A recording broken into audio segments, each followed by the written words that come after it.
Yeah. Peace, bless, love. Give thanks to that man above. You're now rocking with Mr. Uncommon. Hey, yo, what's up, everyone? It's the Fresh Prince himself, Izzy Finesse. And the one and only, Jay Confident. Remember, y'all, life's about choosing the path that fuels your progress. Experience shows that standing still is easy, but the real thrill is in pushing forward, breaking limits, and embracing the unknown. Let's go! That's the energy right there. We need that energy, y'all. Right, I love it. Super Saiyan status. I love Yeah. it. Yo, but we got some good news for y'all. The good news is that we just hit 1K on Instagram. Yes. So if you're not following us on Instagram, please follow us on Instagram at Off Xperience Pod. Yes. And if you're not subscribed to us on YouTube, please also subscribe, also like and share. Send it out to everybody because this right here is going to be another great episode. Also, check us out on TikTok. TikTok. We on there. We show a lot of love on there, too, man. We don't leave that out. We don't leave that out at all. You know what I'm saying? Also, this episode is sponsored by Listen to Network. You can see that we also have Red Bulls on the table, y'all. We have Red Bulls on the table all day, every day, just to get your fuels up, man. Feel your passion, embrace the grind, and celebrate every victory, big or small, with Red Bull. Whether you're in the middle of a challenge or riding the high of success, Red Bull gives you the energy to keep you strong, stay energized, stay driven, and remember, your triumphs deserve to be celebrated. Let's get it. Let's go off the Red Bull experience. Off the Red Bull experience, y'all. Yeah. All right, man. So listen, on this episode, we are honored to welcome an inspiring voice in independent filmmaking. As the founder of Salle Productions, Inc., his journey is a masterclass in resilience, creativity, and pushing boundaries. Despite facing financial constraint and industry gatekeeping, he's crafted incredible stories that defied the odds and made his mark in the world of cinema. From losing footage to self-funding his projects, his path is a testimony to unwavering passion and determination. His films including the Hilo trilogy, Graves, Oculus, and more. Now streaming on Amazon Prime, by the way, all right, and other platforms. Serves as a proof that with grit and heart, dreams can become reality.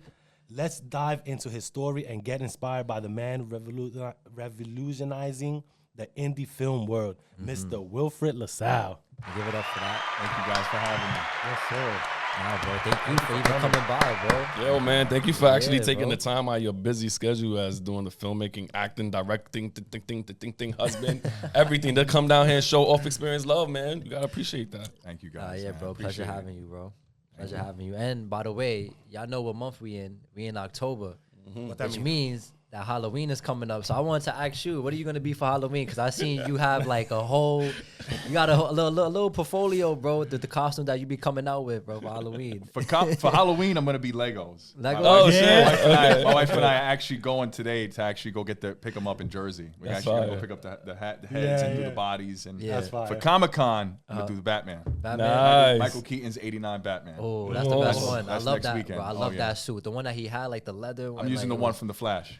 Oh, okay, So okay. I'm shaving off the beard, blacking out the eyes. Yeah. Wow. He's going in, boy. Yeah, well, that shows you right there, man. That's because it's hard to actually, like, as a man, shave your beard off, but that's dedication to your work, man. Right or wrong? Yeah, nah, that is true. You know what I'm saying? Right or wrong to say, yo, I'm going to shave the beard and I'm going to look like a totally different person. Me, per se, I wouldn't even shave my beard for my balls, bro.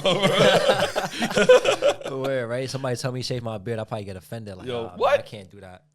But there's people that are comfortable with that. Are you like just shaving your thing? Or Yeah. you just doing it just for the, I don't mind. It's I don't mind. here. It'll grow back. Yeah, It'll true, grow exactly. back. Yeah. like you got to sit there and go,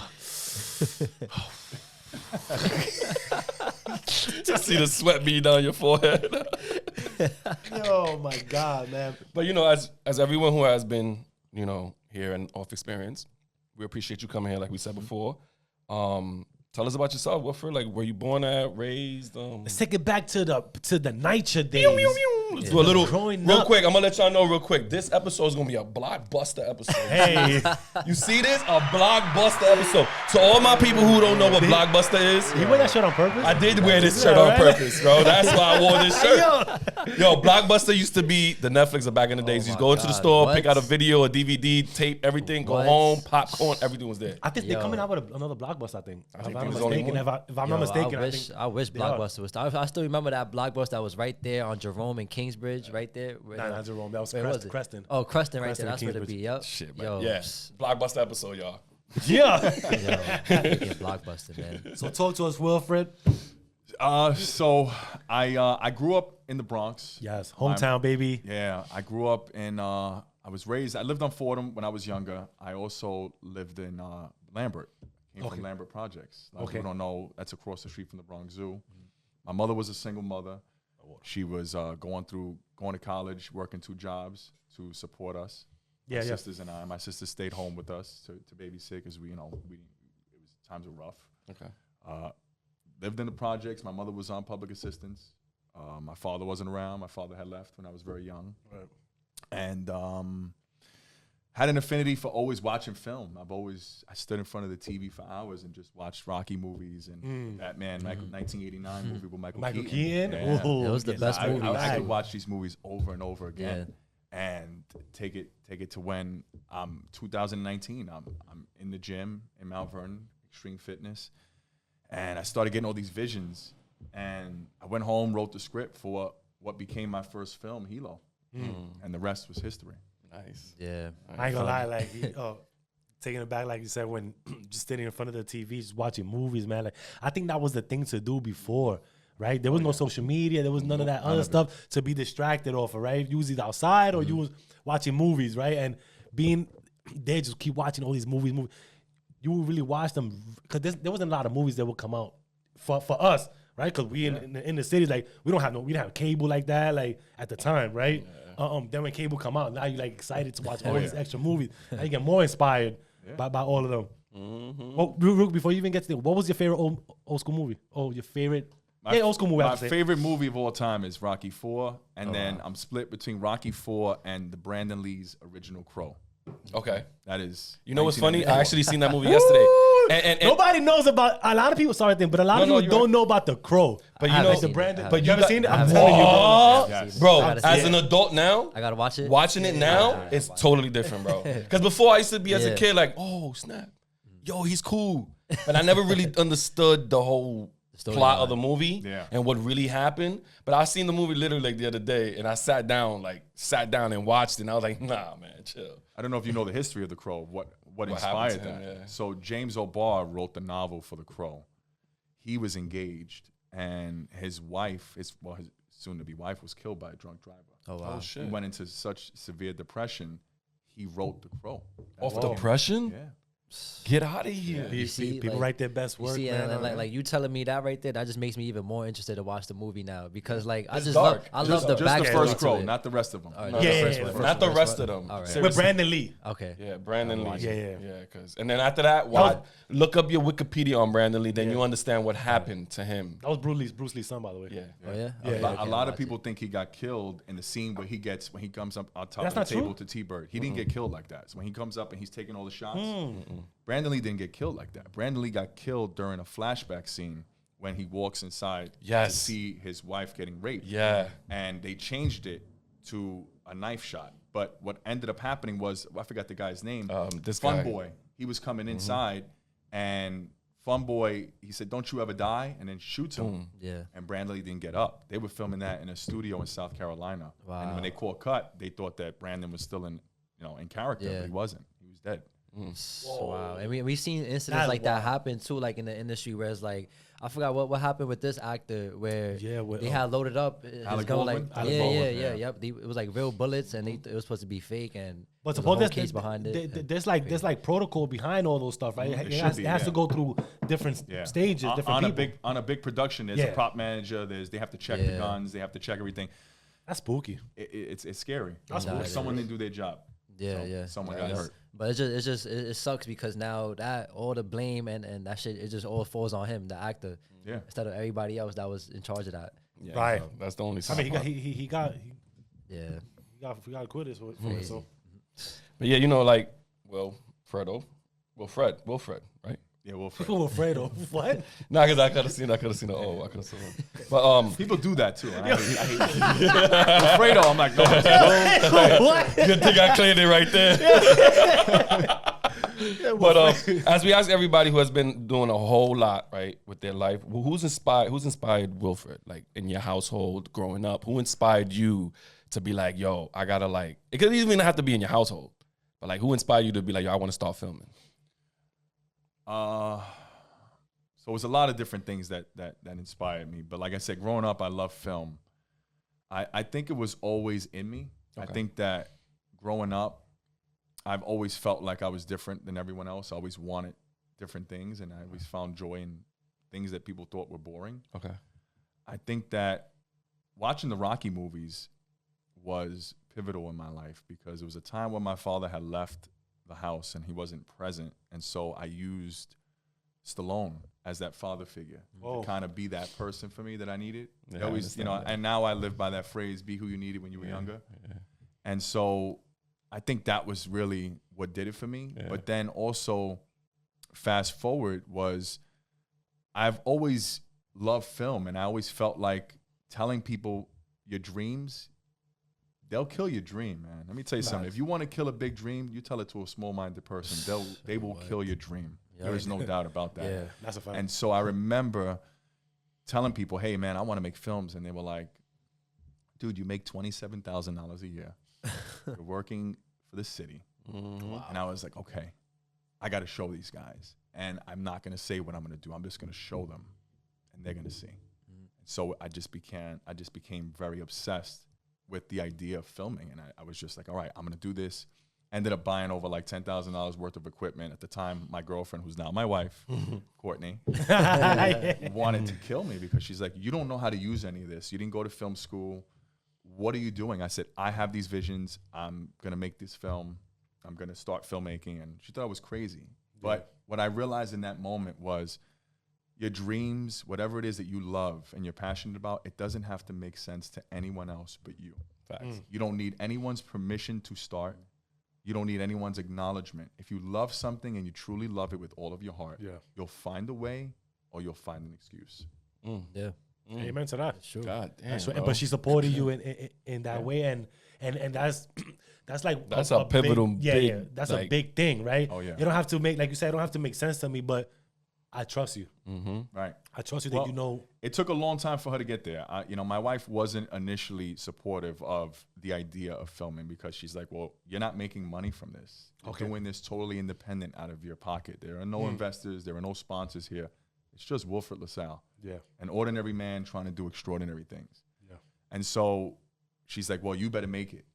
Okay. So that's it. She goes, you've turned our home into an office. You've taken time away from vacations. People don't realize what this takes to make a film. A lot of sacrifices. A lot. And what I tell people is I'm giving away 6 months of my life, weekends, no vacations, nothing, to just working on the film, just filming it.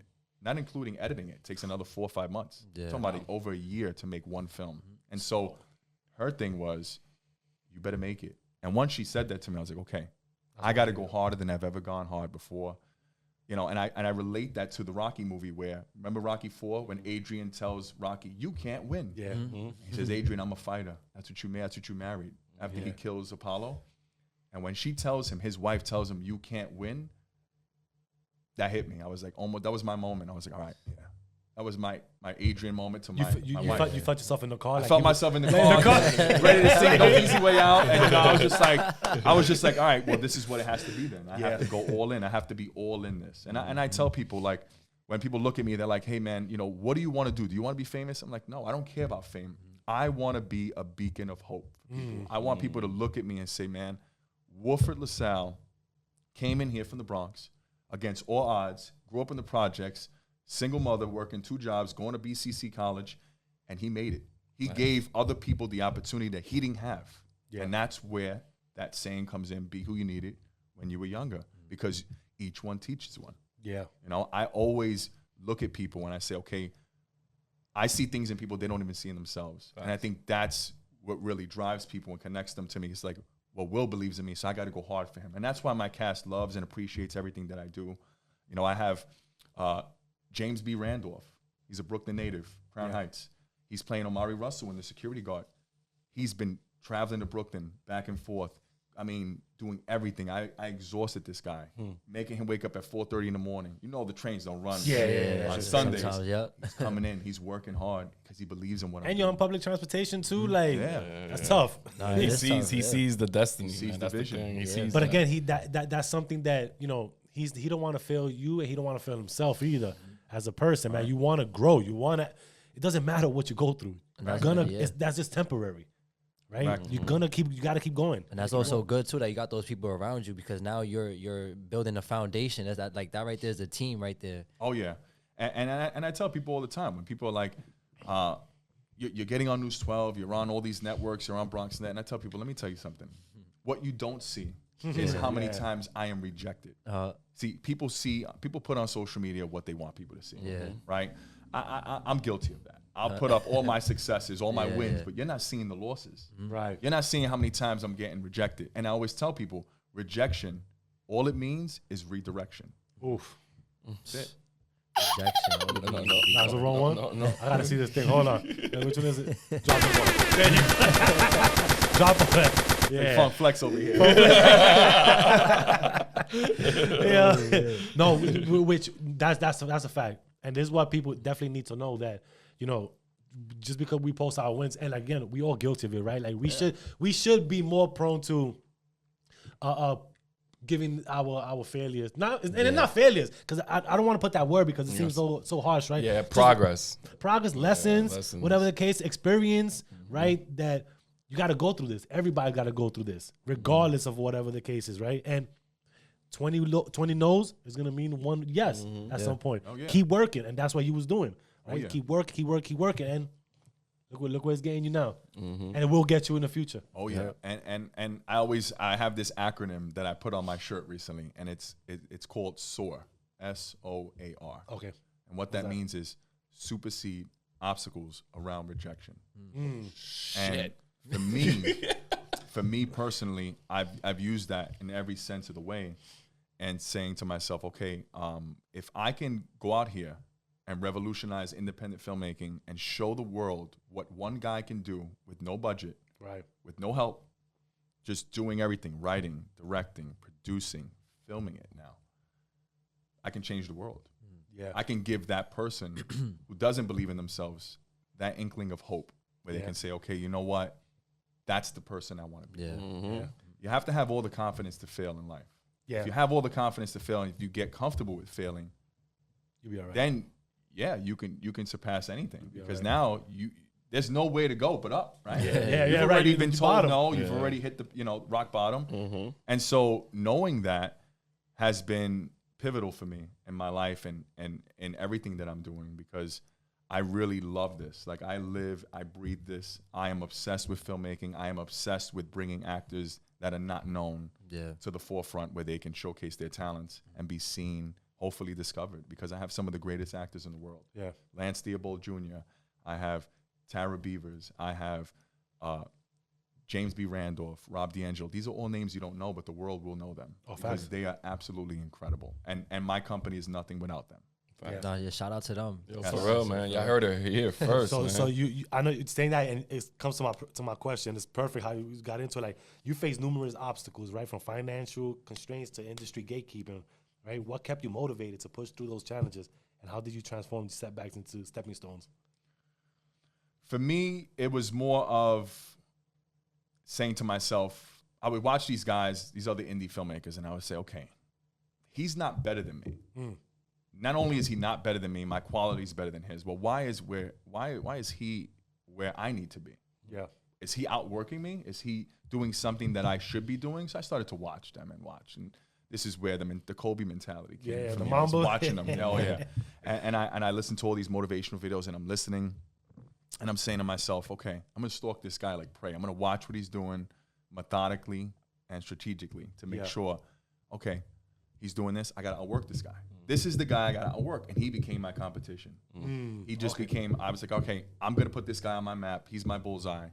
I'm gonna beat this guy in every way I can possibly beat him. And that became the mentality of me getting obsessed and saying, okay, I'm gonna outwork him. I'm gonna be better than him, and so forth. And just doing research. Yeah. Most people in the industry are not gonna tell you how to get on Tubi, how to get on all these networks, because they don't want you to advance. They don't want you to be better than them. But I knew I was better than these guys. And it may sound a little arrogant. No. It's just the way you put it, right? You know what I'm saying? Like, Confidence to have it. You ever been a place in your life, and I'm sure you guys can relate, where you work a job and you just know, like, this is not for me. Yeah. I don't belong here, right? Yeah. I'm around low frequency people. These people are not on my same level. These are not the people I want to be around. There's a phrase that goes, if you hang around 5 broke people, you'll be the 6th, right? The energy is contagious. Of course. And so I was in that job, and I was just like, I'm better than this. Like, I'm not better than them, but I'm better than this situation. And I said to myself, I don't belong here. You ever feel like that in your soul? Yeah, for sure. It's Spanish, so you feel that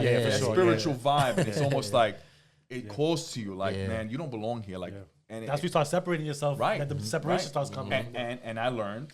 Another one, you may want to drop a bomb after this one. Okay, make sure. Your elevation will always require your isolation. Oof. Drop that.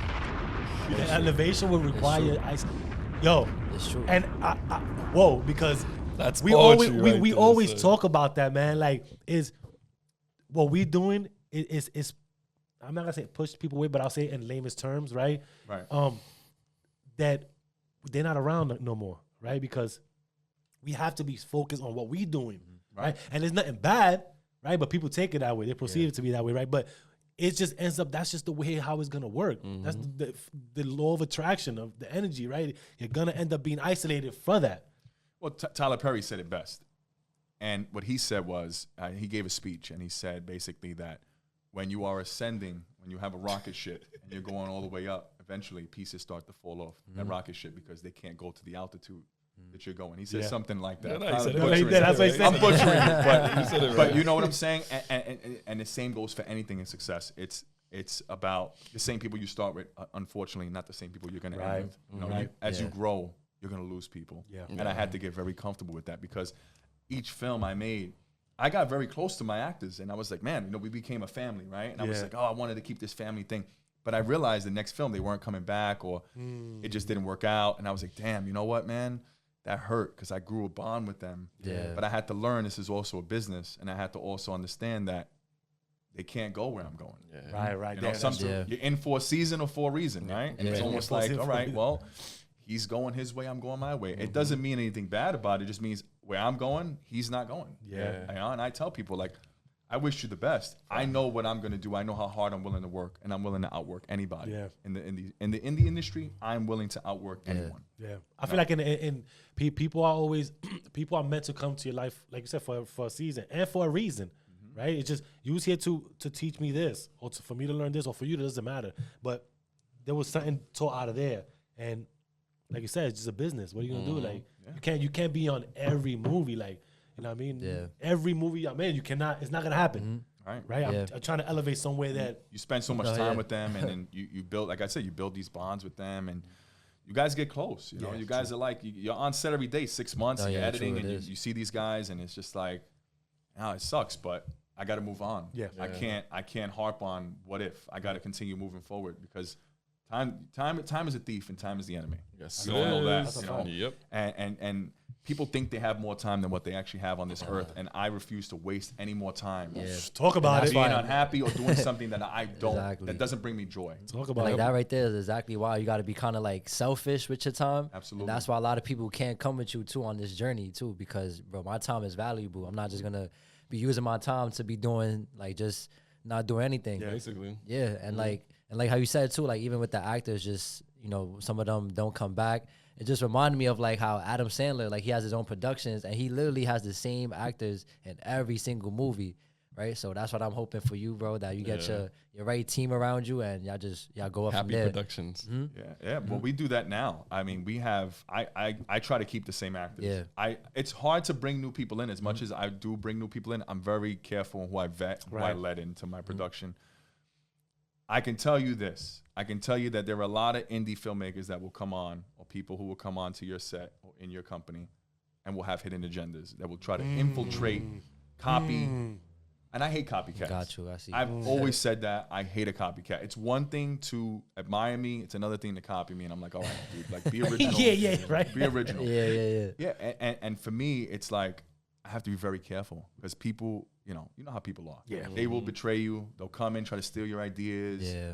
They'll steal your energy. They'll put bad, what we want to say in Spanish, mal de ojo. There you go. And that's the reality of it. And you have to be very careful, especially with your company, whatever it is, your business, whatever you're trying to do. it's just part of the process. Yeah, Definitely. true. Yo, so you have Spanish. What's the other half? So I'm Portuguese, I'm Puerto Rican, Italian, French. I'm a mutt. I kind of heard the Italian when you said a certain phrase. I could have seen that for sure. The Italian one. Yeah, 'cause you said a certain phrase, and I did okay, that's the other half. My wife's gonna say you're only a little bit Italian. That's what my wife's gonna say. Like going into like these movies, right? Like what has been like the longest process for you, like filming a movie? In terms of Like, so you say it takes about 6 months to film and then another 6 months to edit, right? So altogether, I would probably be like a year. That was like the longest you ever filmed a movie for. The longest I've ever filmed a movie for? Graves took me 8 months to film. And that was because we had an actor who refused to come back. And do the right thing. Shit. And no, he eventually did come back, but he never worked with me again. Okay. That goes on to who you give principal roles to. You gotta be careful. Whoever you give the main role to, you gotta have a lot of trust in that person. Yeah, that's all I was gonna say. That's I'm sorry to cut you off because it's these true. guys, they all sign contracts. They come in, and you hope that they do the right thing, which 99% of the time my cast does. But you always have that one guy who just makes it about him. The ego man. Managing egos isn't easy either. When you're dealing with actors, you're talking about narcissists. You're talking about egos. You're talking about everything. Facts. So that also becomes another recipe for what you have to deal with in the industry. But I think the process for me is we film only on weekends. So I film for like 6 to 8 months, but I'm only filming on weekends when I can film. Okay, that makes sense. So that's why it takes a long time. If I could film during the week, then it would be much easier for me. But the process for me is always, every film it's challenging in itself. But the most challenging film for me was Oculus, because I made a sci-fi film on an indie budget. That's on Tubi. You gotta see that. I know. I peeped that. People are like, "You have ships in there?" I'm like, "Yeah." That's how you even got the lasers coming out the eyes. I'm like, That's how when you say you're a no budget film company, I'm like, but how did you do the Oculus thing though? Like, that's crazy. That's like some shit to come together with. That's my special effects artist, Tashar. He's amazing. He did all the editing and the special effects. And shout out to Tashar because he's amazing. And we did it. And even the cast, when I had them do some voiceovers for the trailer, I'm like, listen, I told Tara Beavers, who plays Zyla, the villain, I said, just send out the ships. She's like, we don't have ships. And then Trust me, they're gonna one be of there. the actors go, it's a LaSalle production. Oh, we have ships. he's gonna make it happen. I like how they say that as a LaSalle production. Oh my god! Right. But you know what's thing, like, not you make sci-fi, you make different types of films. Do you have your one lane that you want to proceed, or do you want to just be variable, like just do different ones? I know some people, some producers and all that, they'll just go one lane. Yeah, because I was gonna ask the same thing, because since you are from the Bronx, and the Bronx, it gives out, everybody know this, a certain type of rawness, energy. You know what I'm saying? Yeah. So would you like influence your style as a filmmaker? Do you like put your parts of your upbringing into the film as well? For Security Guard, yes. Okay. So for Security Guard, Amari Russell, who's played by James Randolph, that's bits and pieces of me. Oh shit! A lot of people don't know that. When you see the trailer and you see him yelling, "It's a stop sign, not a code sign." Yeah. Get out of here! That was me yelling at cars. So that film particularly is a lot of me. He plays a lot of things that actually happened to me in life. Okay. I put that for Amari Russell. A lot of people don't know that. Right. But to answer your question, yes, especially for Security Guard, it is really my story, but it's James B. Randolph, the actor, telling it through Amari Russell. No, I can't wait. I can't wait for the Security Guard. Yo, I really can't wait. And you know what it is? Like when I'm watching movies, like the movies that attract me the most are the movies that are based on like true stories, or like just like little glimpses of somebody's life, like true events. Yeah, like true events. Yeah, because if you feel that connection more, like wow, this really happened. And then after the movie's over, you start doing information. That's why the Security Guard, when we spoke about it, that's when the Security Guard was like, it was like damn, like whoa. Like it's the cutoff, but like it's the cutoff part too. Like exactly right where you cut it off is like, what just happened, bro? Yeah, which is cool because I was doing security for about 14 years. Wow, where? At a hospital. Oh, nice. And then I was doing security at Pfizer for like 7 years and shit. So you understand that the security guard is the most underrated position to be in. Yes. And I say that with respect to everyone because I did security. I'm still doing security. But he's the underdog. It's not an occupation glorified in Hollywood like the doctor. Like they have Grey's Anatomy. You have cops, SVU, Law and Order. Right. You have all the firefighters. You got Chicago Fire. We've never done a film about the ordinary man being a security guard. Though. You know, you're bringing me back to the days, right, to The Substitute. Remember that movie? Yeah, I remember that movie. You remember that? Yeah. So when you bring it back to that type of era, it's like, yo, you know, we need shit like that. Like, who films a movie about the substitute teacher, an ex-Marine coming in to be a substitute teacher into a gangland school? You The know what I'm 90s saying? was like that, though. It was definitely like that. The 90s was like They that. were with more the- risk-taking. They were more risk, With the So they- filmmaking, for sure. So to hear you say that, you know, you put in the relations of an everyday man into the security guard is like, we need those type of films, you know, like Absolutely. like The Chef or you know, The Librarian. yeah, you know what I'm saying? That's a good title, bro. Like the librarian. The postal worker. The Yeah. postal Who worker. doesn't go postal? Yo, seriously, you know what I'm saying? Every package he gets Bar. is extraordinary, you know what I mean? Like, Yeah. Yo, no, listen. And a lot of people will relate to it. yeah. And that's the thing. When we dropped the trailer for trailer 2, everybody was like, "Oh my god, man, this trailer is out of control, man." And I was hyping it up for a while, and I always like to hype things up. But you when I should. dropped the trailer, people were like, "Dude, like." You ain't lying. The amount of comments and text messages, people were like, "Dude, like you have me in tears." I'm like, "Dude, wait till you see the movie." I was crying filming the movie. Nah, Yes, man. bro. I cried. So that means, Amari, shout you, yo. James B. Randolph, who plays Amari Russell, you go. shout out to him James. because I was explaining it to everyone on the second to last day, and I was like, "Listen, I got choked up because of what happens in the film. Can't give it away." Nah, don't. But and the cast is just watching me, and they're watching the leader, the guy who's supposed to have it all together, and I didn't have it all together that day, which is fine. We're human. It just shows I'm human.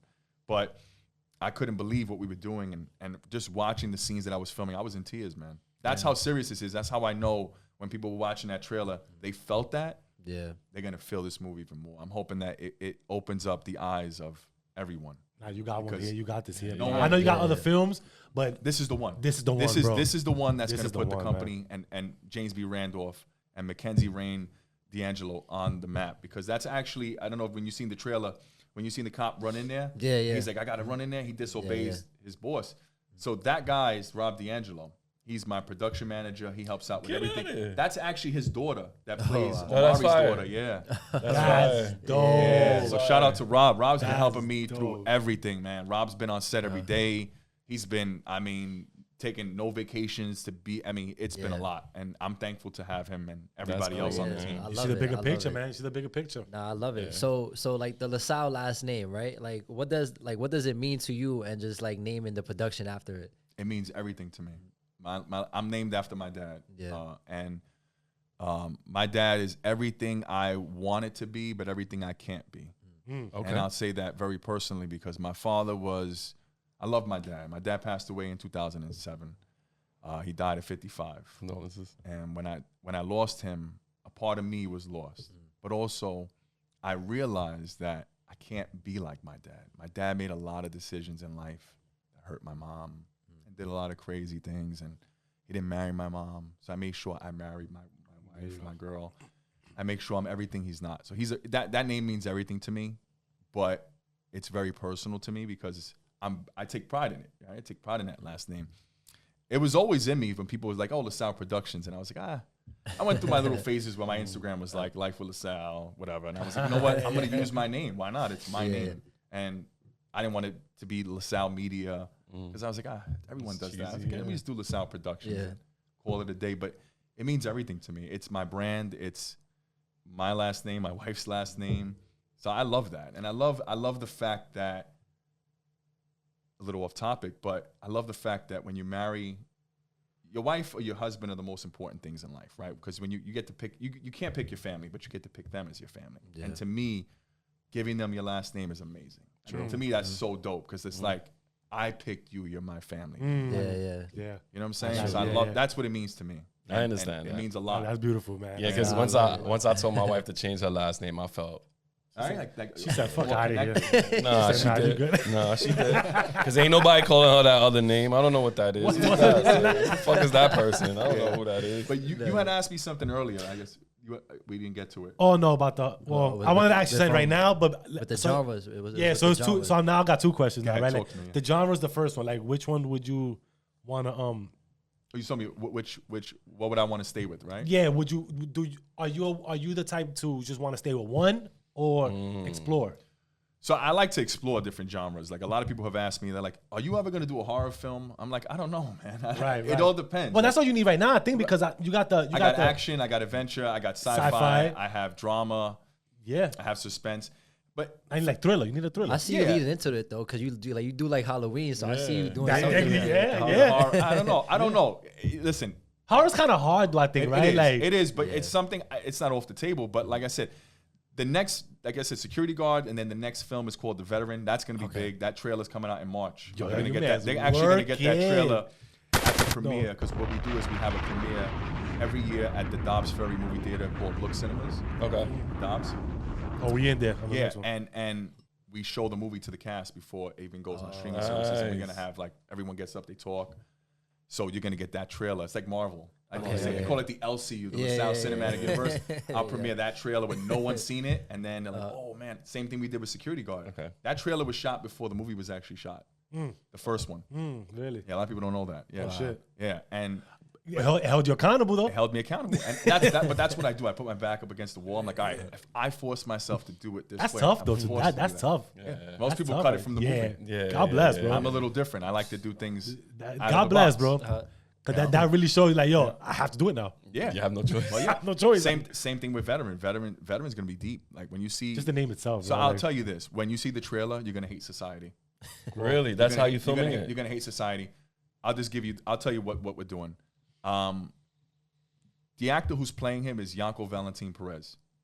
He is a veteran who is dishonorably discharged because he gets addicted to opioids. His wife and kids, they die in a car accident when he gets deployed. Get the fuck out of here, He's sleeping. dude. He's homeless. You're gonna see him in Times Square holding a cup. He has a Santa Claus beard. Remember how Forrest Gump looked? Yes. His hat says veteran. He has hair coming out everywhere. He has his dog.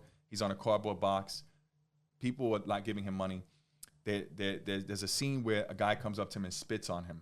Oh shit. And he talks about he's walking through Grand Central with shopping bags and his dog, and he has a cane. It's gonna be hard to watch. Wow. That trailer is. If people thought Security Guard was deep, this trailer and this film is gonna be. I can see it already. I Man. can see it with society. I want the film to be where people hate society, because we deal with the public. We know how people are. Not everyone's like this, but it's hard to deal with the public. It's reality too. And it is. It's reality. It's grounded in a world where I want to show, because people are. As you should. People should see those type of. There can be some mean people in the world, and I want to show that. And to do that is through the lens of the perspective of the veteran. And that's going to be hard to watch. So the next films that are coming are very grounded. I'm not in Security Guard and I'm not in Veteran. I think I'm more suited to be a director. I think I'm a terrible actor. And I was just gonna ask you. I was just gonna ask you. Yeah, I think I suck. I was gonna ask you that. Like, what do you like more, acting or the filmmaking? Directing, man. Definitely directing. And James B. Randolph will be laughing because he always tells me you're a terrible actor. Amari Russell, he always tells me, because every time we're filming together, I don't remember my lines because I'm so busy doing everything else. I'm like, line, and he's like, all right, me feeding this line. Okay. You know, so he always trips up about it. So that's what happens on the set. Like when you go line, like you know forget. that? I don't fucking know, bro. Maybe one day I will know. I'll be in a movie. I am notorious for forgetting my lines. Don't let the film fool you when it looks like I'm doing great.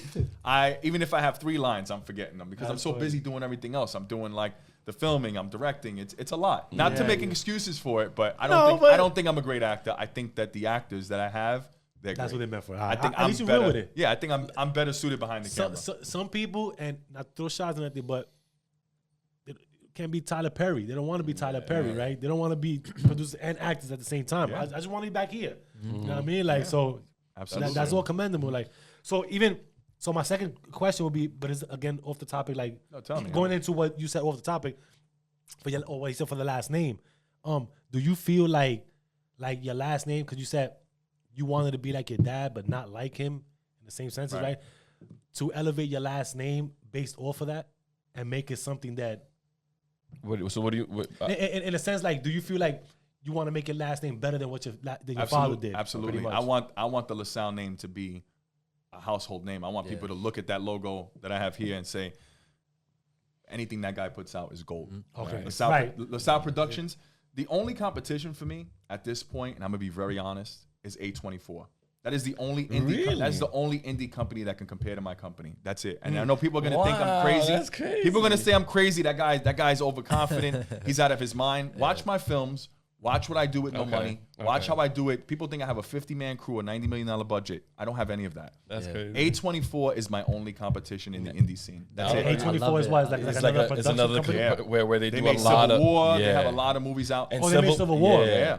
Really? I mean, on Facebook, They're they're added a lot on Facebook. Yeah. You know, if you go on Facebook, they throw a lot of other movies. Facebook guys. And some of their movies, I watch their movies and they can't even compare to Oculus. I'm like, there's no way they had a $300 million budget and that's what it looks like. Yo, and you all see, right, but when you compare it to that, Right, because I'm saying to myself, okay, you have a $300 million budget. I have no budget. Look at the films. If you gave me $100,000, do you know what I could do with that? Yo, I love Oh it. my God, dude! Michael Yo, Bay like, in the even- works, I'll be baby. shutting streets down, blowing everything up. Yo, cause like even Right. before, right? Cause like even before we even came up on here talking, right? You were saying about like the Joker and how man. that whole movie was like a musical, that it was horrible. But never been you made. also said, you said on your story, you was like, yo, give me 90 million and watch what I do. Yo, So they I had love they had a it. I love $200 it. million budget. A 200 million. yo. Listen, the reality is, and if they gave me the same budget that they gave Todd Phillips for the my Joker, God.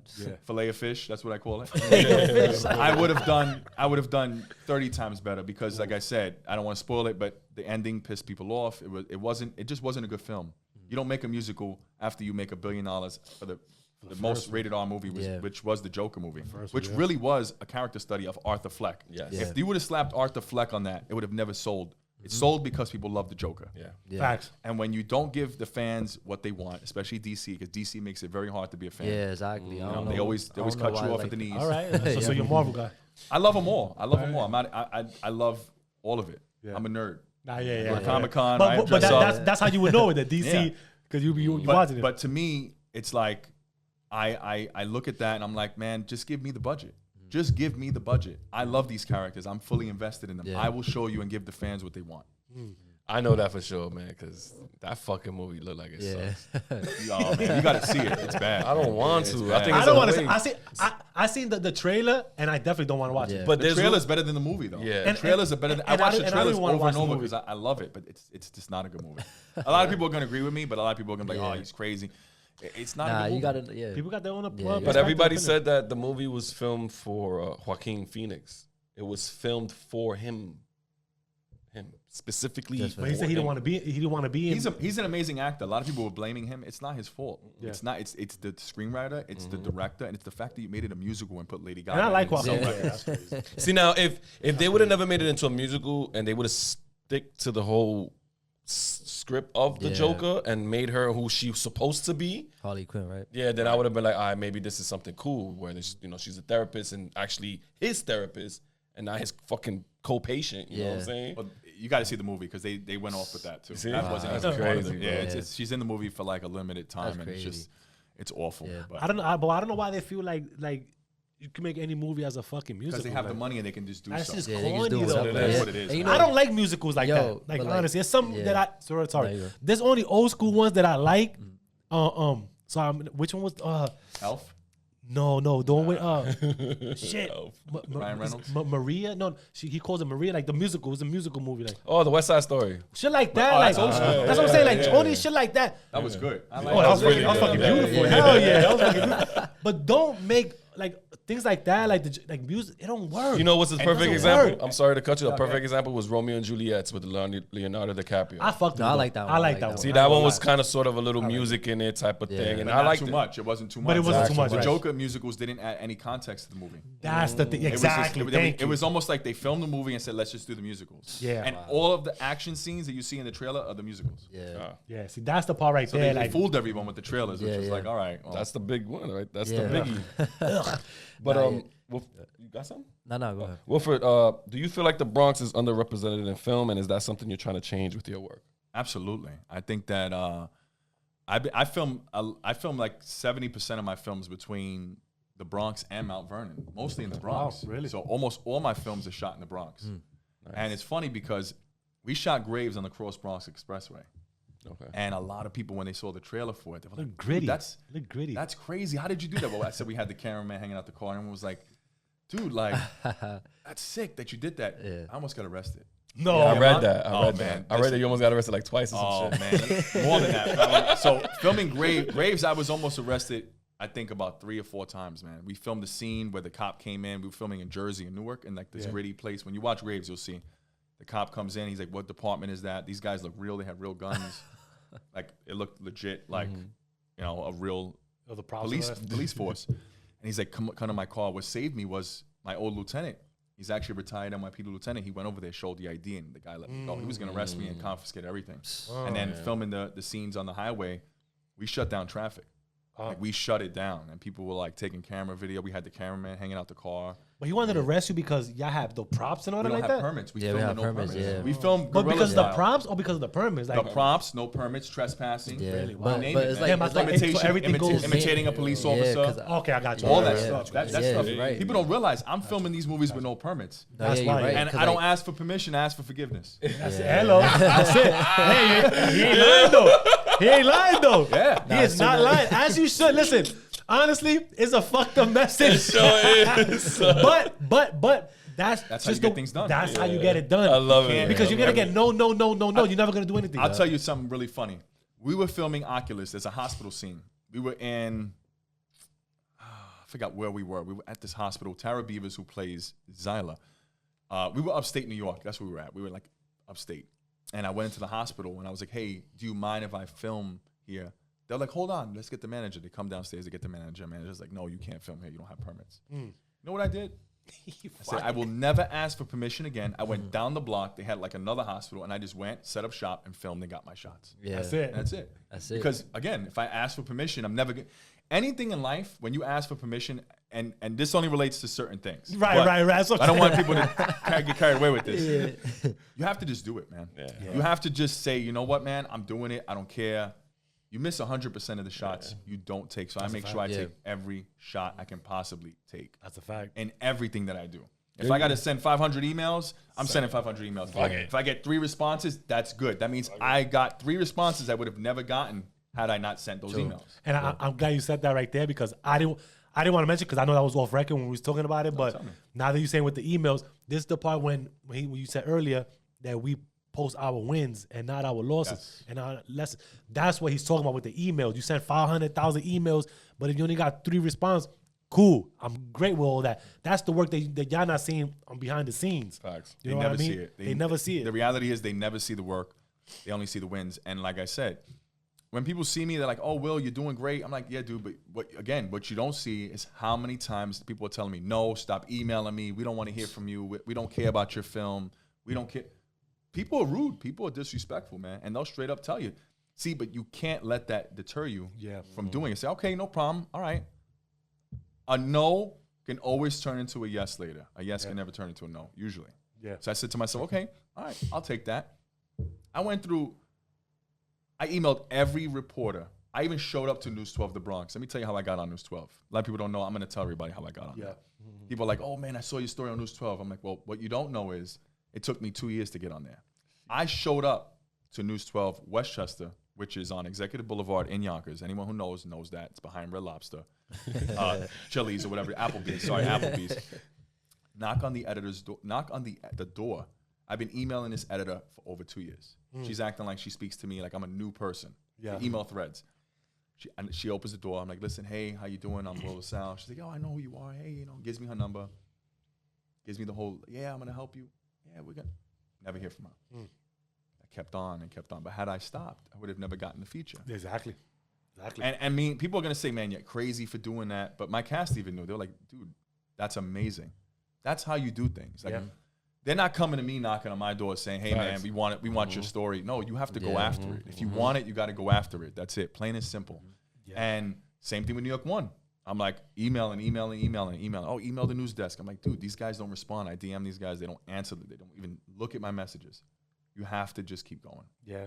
A lot of people don't see that. And I want people to understand that's what it takes. When you see the stuff that you see, it's not, I'm winning. I'm losing a lot. I'm losing, but I'm winning because I keep pushing past the boundaries that was set upon me to keep me from not getting where I need to go. I will not be denied.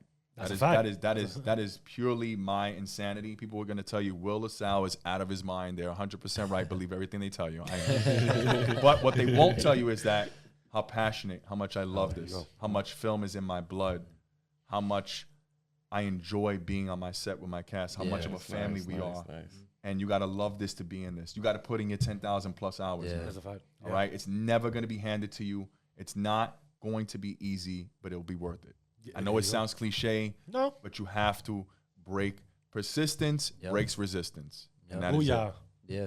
And like even getting like into when you started making movies, right? Before that, you was also into like every time you would go out somewhere, say like Chicago or anywhere, like you would film it. You would make like a vlog out of it. Yeah. So that right there, I could see how that right there transitioned into you making movies. Right, so like I see also that you're that was at the beginning of your because I used to film it on a GoPro. I used to film my vacation videos with my wife. Yeah, and I see that you're very adventurous because you do a lot of things from like kayaking, you know, taking trips. So that right there, like, what led you doing that, like vlogging every trip that you went on? So growing up in the Bronx, I was never exposed to that. When I grew up in the projects, I saw nothing but drug dealers. It was people smoking weed in the hallway, you know, hash on the floor, whatnot. You know how it is, loud music, everybody hanging out on the beach chairs. I was never exposed to those things. And so I said to myself, okay, I need to give myself these experiences that I would have never had. So when I started to evolve and step outside of that, I was like, okay, I need to do better. This is not who I want to be. Just because I was born here under these circumstances and I live here doesn't mean this has to be my life. And so I wanted to kind of evolve and like, all right, well, in order for me to evolve, I have to change, right? In order to have something you've never had, you have to do something you've never done. And so I learned that very early on. I was okay, if I'm going to get to this point, there are steps that I need to take. These are not the people I need to be around. Not that I'm better than them, but I deserve better. Yeah. These people are not in that energy of where I want to go. And so I had to make a very tough decision. And when you're growing, it comes with a lot of goodbyes. And I had to learn, okay, I want to start kayaking. I want to do things that my parents are like, we want to do. My mother was like, you want to do what?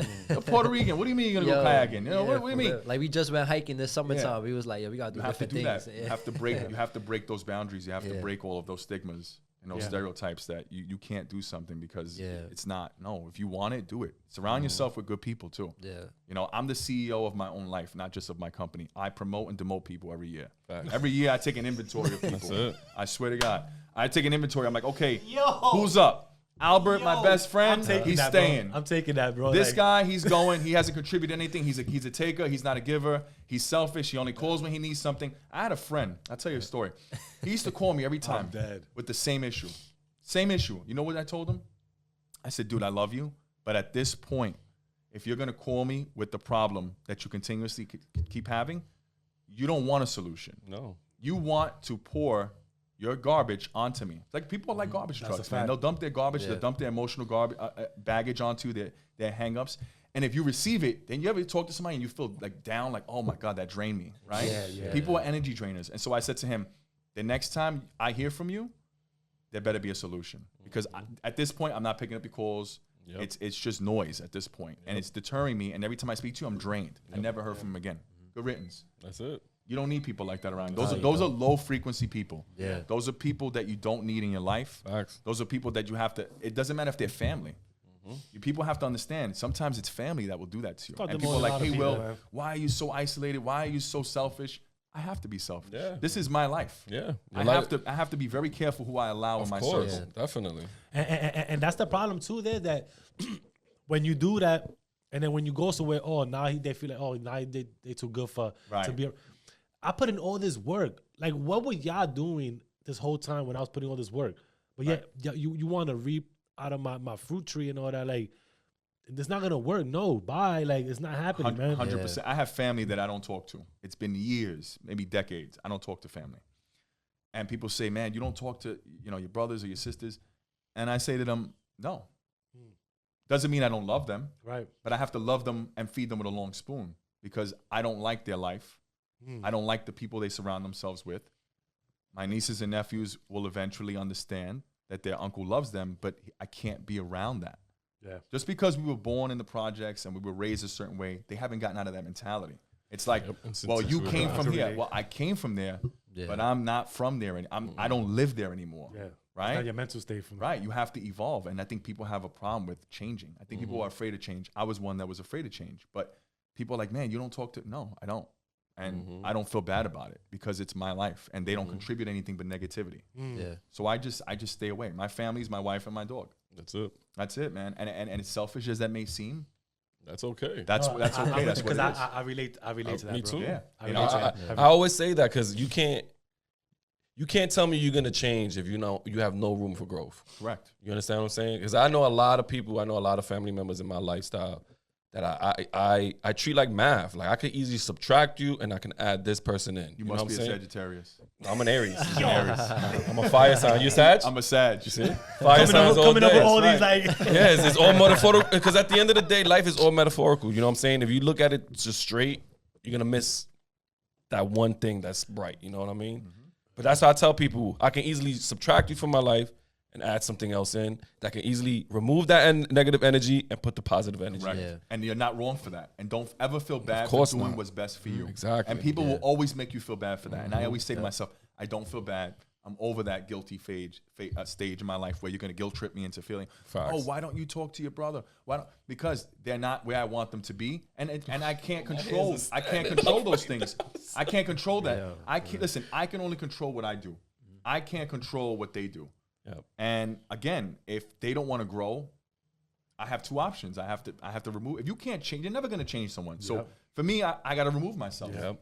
And sometimes growth comes with a lot of goodbyes. Like I told you, don't feel bad about doing what's best for you. You have one life to do this. Yep. You know, we don't do this again. That's a fact. You understand? Yeah, I relate to that. You have to. Life is a gift. Life is precious. People don't understand the value of waking up every day, being alive on this earth, having those, your feet touch that ground. You're on God's wake up list. And I'm not trying to get religious, but it's the reality. When people say, oh, I see your brother on TV, I see this. Listen, that means nothing. What it means to me is I'm building something. I'm breaking generational curses. That's I'm a the fact. first one in my family That's a fact. out of my siblings to get married. I'm the first one to travel the world. I'm the first one to lead the projects and build a company. Nice. It's not that I'm better than you. It's that we were all raised in the same space. Yeah. It's your decisions that you make in your life. There's no difference That's a between You have us. the power of free will. Yeah. I have the power of free will. Make decisions, make changes. If not, then remain the same. Yeah. Because I'm not going to be that person anymore. I'm not that guy you knew in Lambert houses anymore. I'm Will the Salle. I don't ever forget where I came from, but I can't stay there. Yeah. Right? Yeah. No, that's a can't fact. stay Nah, there. that's a fact for sure, man. That's true. People just choose. We had the same opportunities. You know what I'm saying? We were born in the same household, the same the same environment. We just can't be product to this environment. Yep. You have to be better, especially if you have kids. You have your son. You have to be everything your father wasn't to you, to your son. Yeah. Because eventually you're training your replacement. He's your replacement. Yeah. So everything you want him to inherit, you want him to inherit generational wealth. Yeah. You want him to learn skill, not trauma, not drama, none of it. Yeah. And a lot of Facts. people get confused and like, why is he like that? Why does he think he's better? It's not for you to decide. Yeah. It's my life. I don't have to explain it to you. Mm-hmm. We're getting older with time, not younger. And that's why people's opinions don't matter. No, never. That's why it should never even matter. Yep. Never. And that, like, I read something a couple of days ago, and it was like, yo, people, like, you shouldn't worry about other people's opinions because look how fast they forget about you if you die. Correct. And that's why. So it's like, and that's exactly why I live my life the way I live it. And I always say, you're probably gonna want to hit the bomb on this one. We all have a birth date that we know about, right? You know your birth date. yeah. We all have a death date that we that don't know about. That's the beauty of life. Life is a beautiful lie. Here's the kicker. What you do in between that time is what will cement your legacy and immortalize yourself and leave your footprint on the world. Yeah. You don't want to just exist. You want to live. Yep. And that's what I tell people. Oh, that was a bomb. And that's where it goes to where opinions don't matter and facts are everything. Absolutely. Because if you can show people that you are who you are as a legend, when you step on the ground and shit like that, leave your footprint in this world, That's it. then you good to go when you leave. And why wouldn't you want to do that too? Like, and it's a good point. Like, and we live in it in real time. Like, with you want to be better than your dad, right? Absolutely. My dad was not. He wasn't really around like that, right? And he would come once in a while. So you get older, and you're like, I don't want to have. And I had him early. I had him when I was like 18. So I don't want to be the same person show him what he was to me or what he showed me. And that's the hardest thing to do. Oh, that's fucking very People hard. don't understand how Very hard hard. that is. and I'm not a parent, but how hard that is to break that cycle that you're so used to, because it's normal to you. People think it's normal. Oh, my dad did it, so I'm gonna do. No. Get that mentality out. He did it. I'm the filter. Yeah. I'm gonna filter all that crap and give my son. Yeah. You know, you have to take all the shit. Yeah. But then you have to filter it and give him the good. Gotta have all the knives in the back and all that shit. Everything. And you're right. But it comes with that. But it comes with it. So and that was the thing that I've pride myself on. And blessings to you for that, bro. That's dope. Appreciate you, man. Like, and look at you guys here tonight. Working together as a family, making this podcast. Thank you for having me. That was dope the way y'all did that link with the whole thing. I love it. I gotta see it. I mean, I mentioned it because it was done in front of me. It was done in front of me, by the way. It was done in front of me, by the way. But it was cool. I liked it. That shit was fire, man. I love the, because, you know, we build the podcast like this for us to speak like that. Yes. To let people know. And I love it. And don't ever change. Don't ever change for anybody. This is what you want to do. You do it the way you want it. You trust your vision. Don't let anybody come in here and try to tell you, oh, you know, you should. No, you believe in your vision. People have done that to me. I will never let them. They did it to me, and I let them do it. And I was like, never again. I hated myself for it. And that's why people say. That's why people say, like, yo, like, unapologetically who you are. It's delusional, right? It's delusional until it starts working. Until people start seeing it, and it's like, oh my god, oh, you're crazy. You're starting a podcast. That's because it's out the norm for people. What people don't understand is, it's out of the norm. Like what I was doing with film, it was out of the norm. My family was like, what is he doing? He's not working a city job with a pension and he left that to do. Yeah. Because you know what? For so long, I lived in that matrix and I was like, I'm sick of this. They want you to get comfortable. I am sick of it. This is not what my life is going to be. I am only on this earth for how many years? I was reading something that said, if you're 40, you've already lived 52% of your life. You literally lived half your life. It's like, so I'm 38, I'll be 39. I'm like, okay. How many years do I have left? My father died at 55. So how many summers, how many sunrises do I have left? Right. Why do I care what other people think about me? I don't care, man. I'm going to go out there. I don't care how much of a nerd people think I am. Oh, Will's crazy. He's a narcissist. He's this. He thinks he's more, he's pretentious. Yeah. I don't care. I'm going to make my films. I'm going to do them on my terms. That's why I created the company. You guys are going to make your podcast on your terms, and no one can tell you anything. And don't ever let anybody discourage what you want. Don't tell any small-minded person your dream, because they are going to kill it. Show the world how great you guys are. Show everyone. And make sure they choke, because the best revenge is massive success. There you go. Ooh, child. Things are going to get easier. Oh, yeah, man. You got me fucking with goosebumps and everything over here, bro. Shit. It's a goodie. Well, like, if you making movies, do you ever think about creating like a series, like a TV show? So a lot of people have asked me that, and I'm going to be honest, no. I thought about making a Hilo PD series, and then I scrapped it because I was like, it's never going to get picked up. Yeah. And most series have to be exclusive to that production. So I was like, no, I'll just continue making my films for sure.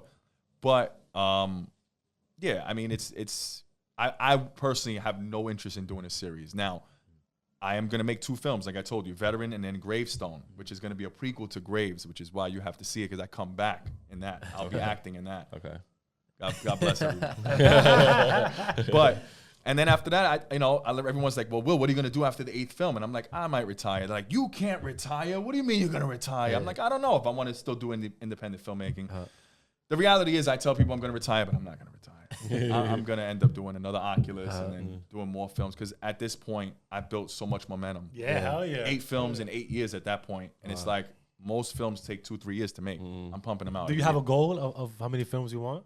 I want to complete 8 films in 8 years. And then after the 8th year, which is Gravestone, so we got Hilo 2, Hilo 3, Graves, Oculus, Security Guard, Veteran, Gravestone. That's 8. So that'd be 8 films in 8 years. And then what I want to do is, after that 8th film, I don't know, maybe I'll do another Oculus. Maybe I'll come back. I don't know. But the goal for me is to submit all my stuff to Lionsgate, to get on there, to show them what I can do and give me a budget. That's nice. My goal, man, to be on all that. And why not me? Why can't I do it? Why can't you guys do it? This is what I told the Bronx Times when they were interviewing me. I said, listen, why does the greatest independent filmmaker have to come from LA? Right. Facts. Why does the greatest podcasters have to come from Oregon? Why can't they come from the Bronx? Yeah. Facts. Why can't they come from right here? Right. And that's what people need to believe, start believing. Because let me tell you something. I see a lot of people who are not talented very far. And I'm like, well, how did they get there? Well, it's because of their confidence and their persistence. They think they have it. And it's the people who, like us, who have it and say, I don't know, I'm kind of, no. Because that other guy's going to beat you and he has less talent than you. So why not go after it? Facts. All right? That's just always been my mantra. That's always been my mentality. And people are like, Will, I love it. You're out of your mind, but we get it. And a lot of people, it's not for other people to understand when they're like, oh, this guy Will LaSalle, he's out of his mind. He said he's this. He's next to A24. Yeah, I did. I said it, and I'm not sorry about it. And I am the greatest independent filmmaker the world has ever seen. And I'm right here in the heart of the Bronx. And I'm from the Bronx, and that is who I am. And the world is going to know the name as a household name. And A24, I'm coming for you. Yeah, we got to manifest it. I like that. And I like the fact that, because he brought that good question about the series and the movie, because 50 Cent does a lot of series, right? Oh, yeah. And he said it best, you can't, when you make a film, the viewers are going to mainly be focused on the star. Right. And when you do an independent film, you have random people in the film. When you do a TV series, you have random people in the TV series that everybody would be like, oh, this episode such and such did this. Instead of just a random star, just the movie star. Right. You know what I mean? So he says, if you do a movie with the movie star, people are going to just generate to the movie star. And so when you do a series, you have a whole bunch of random people. They're going to generate to every single story. And that's why he created the Power Book 2 Ghost, because of the son was being looked at like, oh, what's going to happen to him? And then with Tommy, they built Force. That's when they were like, his character. And that's what 50 Cent generated with the series. He wanted to make a movie Power with Ghost, but he said it wasn't going to go anywhere. So when you say that, you feel like it won't be seen as a series, I totally understand what you mean by that, because your expertise is filming indie films and sticking it to that way with the random people. I think movies tend to have more of stars than like a main star character. No, but what he's saying is, I like what you're saying, because that's actually cool, because it'll be like, oh, this was the standout guy in this episode. It was awesome, and it kind of gives everyone a different view of each person to shine. But as what you're doing, you're bringing random people to your indie films, would it be like, I want to know where he's gonna go after this. Yeah. Like James, I want to know where he's gonna film after this. You know what I'm saying? Where his life is gonna go after the security guard. Well, let me tell you something. James B. Randolph, let me just tell you, man, you got to meet this guy. He is incredible. He is so talented. Every one of my production is talented. Let me just say that, but he is amazing, man. When I tell you, he gave me 4,000% on that set. Sure. That man went through extremes for the emotion that I asked him to give. And you haven't seen anything in the trailers. The movie is 2.5 hours long. I can't wait to watch. It's 55 scenes. We're filming the rest of the stuff tomorrow in Brooklyn, in a courthouse in Sunset Park. You'll see all the photos and stuff. And let me just tell you, man, he is incredible, man. I couldn't have asked for more from him. I was just like, I'm watching one day him. we can have him up. And let me tell you something. My wife's brother is very he's very hard on my films. Okay. He's always like critic. He's a hard critic. Yeah. He's like that actor. He sucks. He should have never had that role. This guy sucks. When he saw the trailer, he always has an answer for something. He watches the trailer. He looks at it. He goes, all I'm gonna say is that actor you got is the best. That was the best. Nice. He never gives me compliments, man. But you need those type of people around. I do need that. Like, he's a pain in the ass, and I fight with him like he's my brother. My wife will tell you. I fight with Paul all the time. But when he said that to me, he goes, "That's the best trailer you ever put out." He's never said that to me. That's the truth. I know that's the truth. Yeah, because when he said that to me, I was like, wow. Because he'll tell me, Oculus, I can't get into that. It looks, this guy. When he said, I said, "Wow, I got something good here." Yeah, okay. and you see it like. And he said that to me. He goes, "This was the best trailer. This is the film." He told me. I was like, "Okay." And that's why you need those people around you, because when they tell you that type of stuff, you believe. I don't want to hear it, but I have to hear it. You have to. My wife is the same way. My wife would tell me like, she hates Oculus. Yeah. Now I gotta go watch. I'm gonna go watch my it later wife, tonight. She goes, out of all your films, I hate that. You cut your hair, you shave your beard. I look like a whole different guy. Yeah. Oh man, that's what we saw with the beard. I seen the poster. Yeah, you got to see the trailers. The trailers are all on YouTube and stuff, and the movie's on Tubi. Yeah. And she's like, I hate that film. That film is so. I don't know why you made that. I'm like, listen, Court. That's like, funny. That's funny. I like it. I thought it was different. Yeah, it's like, she's a huge critic. My wife would look at the film and be like, yeah, you need to stick behind. Like, listen, I'm not a good actor. I never said I was the greatest actor. Say the truth. I said filmmaker, not the greatest actor. Yeah, but going back to what you were saying though, how we need people around us like that, and it reminds me of when I was watching Marlon Wayans, because you know how he's filmmaking now. Like they've been filmmaking the Wayans. Marlon brothers. Wayans is awesome. You know he still gets paid from the Batman movie because he was supposed to be Robin in Tim Burton's movie, and they scrapped him. Yeah, yeah. I don't know if you knew that. Yeah, Batman no, Returns. No, I knew he was supposed to be, He but still gets paid to I this didn't know day. he had. So they had a contract. I He didn't know that part of it. He's supposed to be on Batman. So it's Batman Returns, and then Batman Continues was supposed to be Burton's third movie, but then Val Kilmer came in. But Marlon Wayne still gets paid to this day. He's awesome. Whoa. And like even dumb and like even like the Wayans brothers, what they do in the movie industry is crazy. So like, he was talking about how his older brother, what's his name again? Keenan. Yeah, how he's like their biggest critic, and he was already doing The Living Color and all these movies back then. So he was like that. That's what they try to like portray with the movies that they're doing now. And they was talking about how in Scary Movie they did Scary Movie 1 and Scary Movie 2. And the third one, they pitched to like the production. They was like, "Yo, give us this amount, and we could do Skate Movie 3." And the production basically they was like, "Nah, we not doing that." Yeah, so they basically they didn't see their worth in the Wayans brothers. So that's why you see after Skate Movie 2, the Skate Movie just changed. Nobody watches it after 2 because they're not in the movie. So like you got to know your worth in the industry basically when you're making these movies and everything because nobody else is gonna see stick it. to your guns, man, because. Like I said, you have to. Listen, if I didn't believe I could do this, I wouldn't have done it. Yeah. And the fact that I tell people, they're like, man, how did you do this? Like, why would you, how did you even start this? I said, dude, I just trusted my gut. I had a vision. Yeah. I had that. I went home, wrote the script for Hilo. Hilo to me felt like an extended trailer. It didn't feel like, I didn't go to film school. I had no idea what I was going to do. We went out to Shelton, Connecticut. I was like, all right, we're going to film this movie. 10 minutes and 44 seconds, the movie was. And then it has an after credit scene. And I was like, this is what we're going to do. This is how we're going to do it. But the production, I always hired production companies. I was never the guy filming it. I was always hiring people as time went on. I was like, well, these guys can't keep up. I obviously can't keep paying these guys because they're the only ones who get paid is the cinematographers. Yeah. You know how cinematographers can be. They're real pains in the butt. So, I was like, all right, well, my wife was like, you need to learn how to film this yourself so you don't need to hire them and spend the money. I've gone into a lot of debt making these movies, but people won't understand it, and no one's going to tell you that. You have to invest in your company. You have to invest in everything. So I had to hire people who were better than me in order to become better, right? I didn't have the experience with film school. I didn't have any of those outlets to teach me. I had YouTube, but YouTube's only going to teach you a few things. Right. So as time went on, we fast forward. We did Hilo 2, Hilo 3, and now we did Oculus. So Oculus was the first film that I shot 90% of it. And the other percentage was shot by Joe Ryder, which was another cinematographer who came on. He shot all the scenes I was in. Okay. And so everyone was like, well, you could tell the difference in the cinematography. Like, your cinematography was way better. And that meant a lot to me because it was like, well, everyone who left and it was like, oh, I don't want to do the next film. I don't want to do the next film.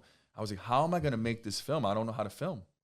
I've already built a fan base up until Hilo 3. And I'm like, what am I going to do? The cinematographer and the editor was like, oh, we're going to move on to other things. So here I am left with nothing.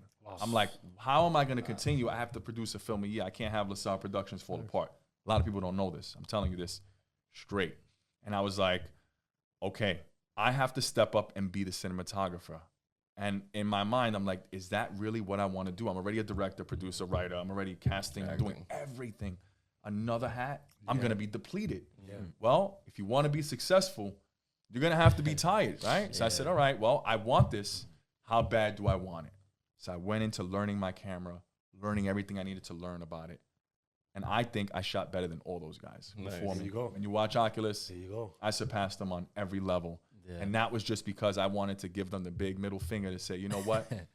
I don't need you. I'm going to continue to make this film. The train does not stop. And that's what I meant by that. People will try to derail your dream. And I knew they were doing it to be spiteful because they saw where I was going. They were like, I don't want to work with this guy. I want to work on weddings and make real money. Because I can't pay these guys a lot of money. I mean, they have to work on other gigs because they're freelancers. But I knew I was going to have to really step up into that role. And that's when the security guard was like, this is all me. Because now I'm behind the camera. I don't have to pay a guy and show him my vision. I can shoot it the way I see it. That's some good work right there. Thank you, man. And that's where it came. So a lot of people don't understand. They see all the glory. Oh, look, Will's making these films. He's on Apple Music. He's on Apple TV. He's on Tubi. He's on Amazon. They don't see the work. They don't see all of that goes into this. Yeah, but mind you, you saying that they walked out on you and all that, like, that right there could have fucking crushed somebody's whole life. I had cinematographers come on my set and abandon me. Shit, really? Yes. In the middle of filming. I had a guy come in for Oculus. I didn't want to film it. I had a guy come in. I got to mention his name. He came in. He sends me his reels. I'm like, I'm looking for a DP, director of cinema, director of photography. And he's like, yeah. He sends me his reels. He's like, I'm going to do it. Shows up. I show him the gimbal. The actors are all there. I'm looking at him hold the gimbal. I'm like, that's not how you hold the gimbal. So I'm like, he lied on your resume, buddy. Oh, did he, man? And let me tell you something.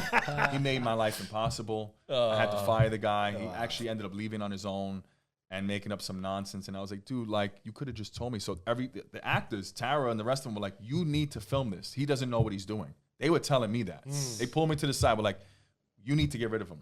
You need to film it. I'm like, wow. I really don't want to film this. I'm like, so, but I'm glad I did. Because if I would have left him to film it, it would have never looked the way it looked. And I had to trust the actors by telling them. And that's what I love about them. They're always going to be honest. Yeah. And they'll tell me, hey, Will, look, they'll pull me to the side. I don't like this. Why don't we try it like this? Okay, no problem. And you should be open-minded to things like that. Always. I tell my actors all the time, the script is never the script. Okay. And they laugh. But when they come on, they're like, what does that mean? I'm like, well, it means it's not the script. We can always improvise on something. Right. If something doesn't feel right, it's a collaborative process. You don't work for me, you work with me. Nice. And it makes everything much better. Nice. It makes everything flow, and people want to work with you because you're not rigid. You're not telling them this has to be this way. Yeah. People like that. People like when you give them a little freedom. A little. Because then it gives them a little more confidence, and it works. And that's what a lot of these indie filmmakers don't understand. I've worked on a set where I had a director tell me, he was like, hey, can you do this role for me? Yeah. He said, I had a pointer for him. He goes, who's the director, me or you? I said, never again will I work with him again. Yeah. Finish what I had to finish with him, never again. That's not how you speak to an actor. That's not how you speak to someone. At that point, I already had, I think, 3 films on Prime, and I was already like, but I didn't use that. I was like, all right. To this day, that guy is now my biggest fan. He's like, oh, man, you know what you're doing? That. I will never work with that guy. Yeah, look how the tables turn. Yeah. Always like that, man. People will look at you, and when you make noise and they see, oh, wow, they're covering him. Oh, wow, he's on this now. Then now they all of a sudden want to support you. Strangers will always support you more than the people you know. That's true. And you know I can tell you know that's the truth. You know this. And that's always been a thing for me. It's always the random guy in Miami that I don't even know on Instagram hitting me up, yo, dropping fire signs, and the guys who know me are like, oh. That's a fact. That's what I always say. Isn't it crazy? Yeah, I always say that. I always say that the audience will support you more than the people backstage who have the backstage passes. Always, man. And it's so crazy because I'm always rooting for everybody. I'm tough on my films, but I'm tough on other people's stuff. I'm like, all right, I don't know about that. And I tell the actors, like when they come on my set, I had guys come on the set and, like I told you, try to steal my talent. And then they'll steal my talent. My talent goes to their production, and I'm like, I tell them, I'm like, that's what you want to be on? You go from LaSalle Productions to this shit, to right? that crap? Yeah. You want to do iPhone movies? Like, okay, if that's what you want to do, then stay there. Yeah. Don't come back to me because you're going to diminish my quality of my project because now when people see you in that crap and then they see your mind, like, well, what happened here? And as selfish and as crazy as that may seem to certain people, the actors don't understand it. But if you own a company, you understand. Yeah, for sure. How that is detrimental. Like how you don't steal from another director. If you were interested in another actor, hey, look, Will, I like this actress. Do you mind if I work with her? Okay, listen, if it's not a scheduling conflict, because now we're conflicting schedules. Now that person is working with me, but not working with you. Now you put them in a tight space where, and those are the things. Those are the things I just talk about. And I tell the actors, like, listen, I don't like when you work with these other independent filmmakers because number one, they're not going to care about the product the way I care about it. Yeah. I look out for them. Most of them understand that. Like, you know, Will, you're right. Some of them look at, oh, you're trying to stop my opportunity. No, I don't want you in a shitty film. Yeah. I want you to be in a good film. If you're going to leave my production, go to A24, go work with 50 Cent. Yeah. Other than that, there's no one in the industry that can do what I do. Yeah. If they are doing what I'm doing, they're doing short films. They're not doing a feature film every year. They're not putting their films on these platforms. They're not out here on these news networks. They're not doing any of it. Exactly. And I'm not saying that I'm better than any of them, but I'm outworking them. Yeah, you definitely are. And it's showing. And like, what's the process when you're filmmaking? Do you write everything down? Everything on my notes. So I have an iPhone. What I do is whenever I'm brainstorming anything, I listen to music. I'll put on like trailer music. And what I'll do is I'll go, like my wife hates it. So I put on like trailer music from like really slow motion, immediate music, something like that, like on YouTube, and I'll just like start writing and typing it in the notes. And then what I do is I brainstorm, and I start writing. And what I do is I write my whole script on my notes on my phone, and then I transfer it to an app called Writer's Duet. Okay. Filmmakers, it's free. And what you can do is it transforms it to script format, Get so outta it looks here. official. Yeah, That's Yeah, you cool. remember the a lot time? of people don't know that. You remember Instead the of time I typing wanted it, to I make don't a type film? it. I don't type it. You remember the time I wanted to make a film in the Now hospital? you know Writer's Duet. That's the app. Right. Download the app. Right. I'll give That's you all the cool. information. That's you need. Because I work. I'm my fault. I work in a hospital and like my shit is shutting down. $11.99. Yes. So my shit is shutting down, right? You know. And it's so much space there. And there's so much material that you I'm wanna like, film. bro, You're having I had a, visions. You're having visions. did I asked him, Write them down. bro, I asked them him, down. I did. I asked him, bro, I brought the whole, like, the plot, and he was like, yo, bro, like, what are you waiting for? Yeah. What What are you waiting for? The dude that, the You'll dude never that, find the right time to make it. Just make it. no, you're right. But the dude that I had with me at the time who was willing to do the filming with me, he kind of like lowballed me, but. Oh yeah. All right. Well, listen. Well, this is what you do. What you do is you have a vision, you write it down, you go after it, you figure out ways to shoot it. But if you're gonna shoot a film, and this is what I tell people, because obviously it's your first film. My first film, if you compare Hilo to Security Guard, the growth is insane. Right. So what I would tell you, so you don't have that, I mean, you're still gonna grow and films are gonna get better and look better, but if you can hire a cinematographer, put them under contract, agree on a price, a daily price, or whatever the short's gonna be, to try to make it look as good as possible. Like, you want it to look cinematic because you don't want people, oh, his first film is it. Right. Because if I could go back in time and honestly know what I know now and redo Hilo, the first one, it would look way better. You know what I'm saying? I don't want you to have that regret. I don't have the regret, but it's almost like I wish like, I would have known. Like someone would have told Well, me. that's teaching somebody. Be like, listen, I Don't do did it on this, an but it- iPhone. No iPhone, please. No iPhone. Like, I did iPhone. this, so try not to do this because it wasn't there. If you want to elevate, like Hire people who know more than you. I mean, it's gonna cost you money, but just get like, all right, let me save X amount of dollars. At least get the cinematographer in there. Get it him- right. You don't even need a boom guy. Tell him to integrate it. If he's a cinematographer, integrate the Rode mic with the footage so that you don't have to pay a sound guy. And then do everything through Fiverr. Get an editor through Fiverr, or get an editor on, I forgot what that other website was called. There's another one besides Fiverr. It's like another freelancer. It's a freelance. It's I forgot what it's called. It's called something else, but it was Alibaba? no, it's not. It was something else. I think it was like something space, something. Yeah, we gotta look into it. Yeah, it was Well, something else, yeah. but yeah. But like even you writing down the script and everything, and then actually acting it out. Do you ever have moments where you gotta like improv, like the actors? Oh yeah, yeah. So That's the best part. Yeah, it is. And honestly, it's where the magic happens. Yeah. So for me, we had a scene in Graves where the villain's name is Salvi, and in between takes, I actually had them drinking at my wife's father-in-law's bar in the Bronx. He has a bar. Okay. And the cinematographer was like, "You really letting them drink alcohol?" I'm like, "Yeah." It's It's not allowed. I'm like, it's a LaSalle production. Everything gotta be Everything goes here, right? Dead You know what I mean? ass. So he comes in, and his name is Charles Alonzo, and Charles starts talking about, I drink, I fuck, I kill, and I'm like, what did you say? He's like, no, I didn't say anything. So I'm like, no, what did you say? He tells me. So DFK, he tells Paulo, he goes, you know something, Paulo? I drink, I fuck, and I kill. We used that. It was iconic. Yo, Nice. That was like the best moment. And that was them just talking in between. And you seen it in the trailer? Yeah. That came from improv. That came from them just having a sidebar conversation. Wow. And that was dope. I And like I it, crack bro. up when I see that. People were cracking up. Hey, the lot of best filmmakers say things that. are spontaneous. Yeah, a lot of filmmakers say that. A lot of Improv is the best, bro. Yeah. It's like getting it done at the moment. You know what I'm saying? Yeah, and then even for Security Guard, we have this actor named Mike Chase. Mike just came on. He's from Brooklyn. He's a shy guy. And I was filming with him, and I can tell that he was like very like, he wasn't out of his shell yet. Okay. So we're doing this scene, and he's talking to this teacher, and it's very serious in the film because they have these different political views, and they're talking politics while they're eating lunch. And at the end of the scene, the lady's name is Karen. Oh shit. And I didn't call cut. He's like, you know, Karen, stop being a Karen. You know what? I don't like how you park your car. And you know, when you pull it, he just started going off. And I was looking at everybody, and I was like, It's like recording. and they're like, and Mike is going off, and I was loving. I'm like, using that. Nice. I let him go. I didn't stop him until he wanted to stop. He went off for like 2-3 more minutes. I was like, let him go. And I got on his show. Shout out to Mike Chase. Mike Yo, Chase. facts. Yeah. But that's what shows the experience of relations of someone else that's dealt with that before. That's what I like about it. You have to give people freedom, man. You have to just understand, respect your actors, know that they're very important to the production.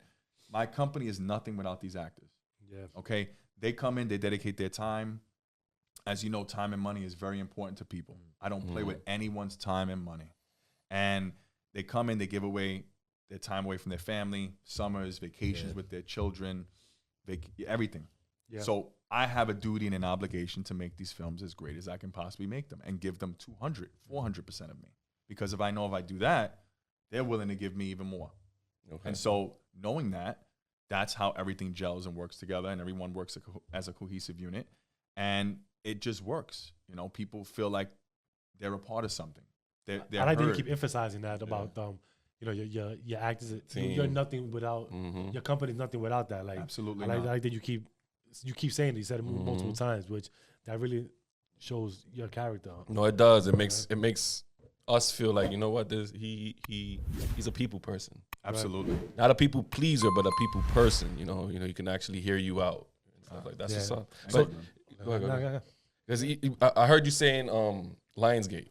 Yes. Is that like the main? Because, you know, Lionsgate is literally like up the block. I know. In Yonkers. Yonkers. Not too far from me. Yeah, if anybody don't know, Lionsgate Productions is in Yonkers, is like 20 minutes away from where we at right now. Wow. The setup is fucking fire out there. But you ever went and... Not yet. No? I'm not ready yet. No, you said you want to 8. I want to make sure I'm ready for them. Okay. I want to make sure when I knock on that door and they're ready to deny me 1,000,000 times that I can show them, hey, look, 8 films in 8 years with no budget on Tubi, on Amazon, on Apple TV, on all these news networks covering this. Give me a budget. Gotcha. I will make you millions. Gotcha. Give me whatever script you want. Just give me the opportunity and let me take some of my actors with me. I can't take everyone with me.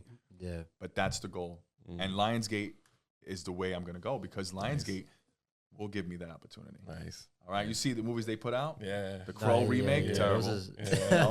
And they're more susceptible to accepting an indie filmmaker. Okay. That is true. Compared to and other saying, ones? you know what? All right, this guy has something. I'm not just going in empty-handed. I'm showing you here. This is what I've done, man. Yeah. Here's my resume of what I've done. Now you give me a budget, give me whatever script you want. I'll make you millions. Yeah, there you go. Now I have a team. Now I don't have to it's gonna worry happen, about, bro. All blessings, man. For your mouth to God's ears, manifested, and it's being manifested as we absolutely. speak, If you see my vision board, so my wife and I, we make this vision board. We went to like Target and got this whole thing. If you see my vision board, I've hit everything on that vision board. Yeah, people don't know like how important that really is and how much it works so much. Like I write everything down, and everything that we write down for this podcast, it happened. Yeah, I'm like, but go to Target, go to Walmart, get like this glass case, right?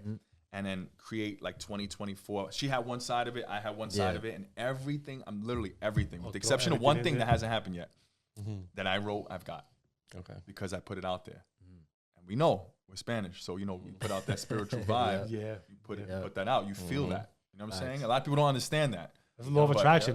People don't understand that. It's a very spiritual thing, and I'm spiritual. So for me, my wife was like, "You're gonna put your half. I'm gonna put my half." And even the dog, my wife put a dog, and I got her the dog. The dog looks almost identical to my dog. Yeah, I swear to God, dude. And it's just what we believe in. My wife has been very inspirational in that aspect. She's always been the person when I was down and out, and I was like negative about like I don't understand why this is happening. She was like, because you have to trust the process. Wife used to always tell me like, trust the process, Will. You're exactly where you need to be. Yep. God bless her. Why isn't it happening sooner? Yeah. You know, we want all these things to happen so fast. I'm very impatient. Don't let it fool you. I'm like, well, why can't I have it now? But I realize that you have to continue to work at it. And it sounds cliche, but it'll happen if you keep working. Like I always tell people, you can pray for things, you can want things, but if you do no work behind that, you're not getting those things. Yeah, people think just because, I'm going to put it out there in the universe, I'm just going to. No, you have to do the work. You know, it's not going to happen. Prayer without work is just prayer. Yep. Yeah, just have faith for no reason. Like you just have faith without putting anything to it. It's true. So now with all that, right? Like your journey, it amplifies like resiliency, right? And the pursuit of creating dreams. Like, can you share one moment when you felt like giving up and how you overcame I have the that? same question. Oh man. During film or in my life? It's just in your life. Yeah. Well, yeah, during film. You can Both, say film. Yeah, to put the mesh together. Oh man. We all sometimes want to give up and fuck this shit, bro. I was rejected from about 6 different police departments in my life. And I had hit rock bottom because all I ever wanted to do in my life was be a cop. Okay. My father was a cop, a whole family of law enforcement, and I was disqualified psychologically. Okay. And that's where Omari Russell comes in. Because that happens to him in the film. Got you. And so I remember feeling like my whole world collapsed. I made every change possible. I was changing flights. I was doing everything. I was told I was going to get in the last minute. No. Right? And then I kept saying this before filming. I kept saying, like, this, I don't understand. This is my dream. My wife kept telling me, trust the process. You know what I realized in that moment? It's like the dog who wants the cookie. Yeah. All right? He wants this chocolate cookie. You know, chocolate can kill dogs. He keeps wanting the cookie and wanting the cookie. And if he gets the cookie, he's going to die. And so I looked at that and I said, okay, if I get that, my dreams die. LaSalle dies, right? Wilfred LaSalle had died after that. And then LaSalle Productions was born. Because if I would have became a cop, I would have never became an independent filmmaker. And so, although that was I was rejected, and God kept saying, no, no, no. All it meant was that he has something better and Divine bigger for me. misdirection. Yeah. And then that came from the filmmaking. Damn, that's crazy. He basically told you stop trying, bro. Yeah, it was like, and dude, let me tell you something. I went in for MTA Police. I had all the credits. I'll never forget this. Went down to Grand Central. My wife drove me down there. Did everything. Did the physical in Staten Island. I was the oldest guy there. Okay. I go in there ready to get sworn in. The lady comes in. She goes, you don't have your credits. I said, I have 60 FEMA credits. She goes, we don't take FEMA credits. Shut my dreams down. I was canceled. That was just one police department. Wow. Okay. I was denied by so many. White Plains Police Department. I was this close. Did everything. Damn. Nothing. Damn. I said, all right, well, clearly this isn't my path. Yeah. Clearly my path is to become the greatest independent filmmaker in the world. And I had to listen to my wife on that and trust the process. And I've never told anybody this, but it was hard for me. And so I took all that pain and everything I went through, and I was writing these films. Security Guard is the film that I took all of my pain and all of the hurt and the rejection and my hangups and all the things that life had threw at me, and I put him into Omari Russell. There you go. And that's why he works the way he works, and it's emotional for me because everything that happens to him in the film has happened to me, and it's part of my life.